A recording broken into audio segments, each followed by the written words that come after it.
Hello, हाय, नमस्ते. तुम्हा सर्वांचं स्वागत आहे माझ्या व्लॉगमध्ये. आज आमच्याकडे मकर संक्रांतीनिमित्त हळदी-कुंकूचा कार्यक्रम होता. हळदी-कुंकू म्हणजे गृहिणी पूजन, स्त्रियांचा आदर सत्कार, स्नेहमिलन हे सर्व आपण सामाजिक ऐक्यासाठी तर करतच असतो.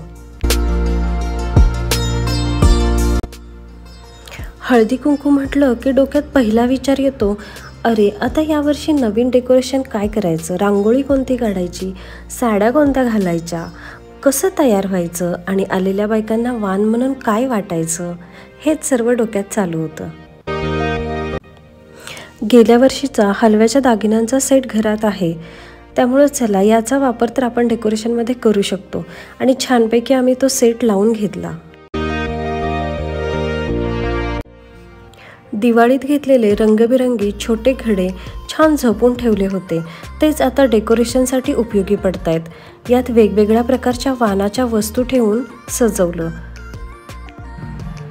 वाण म्हणून आम्ही साखर वाटायची ठरवली होती, तेही दोन्ही पाट्यांमध्ये ठेवून घेतली.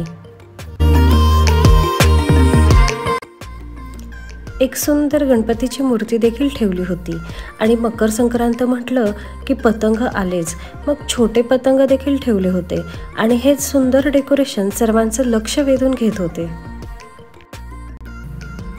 आणि हळदी कुंकासाठी येणारा प्रत्येक जण सांगत होता, डेकोरेशन खूप छान झाले बरं का. प्रत्येक वेळेस तुमच्याकडे नवीन नवीन गोष्टी पाहायला मिळतात, तेव्हा घरात सर्वांनाच खूप आनंद होतो. हे तुम्हाला डेकोरेशन आवडलंय का? आणि आवडलं असेल तर लाईक करा, तुमच्या फॅमिली आणि फ्रेंड्समध्ये शेअर करा आणि माझ्या चॅनलला सबस्क्राईब करा. थँक्यू.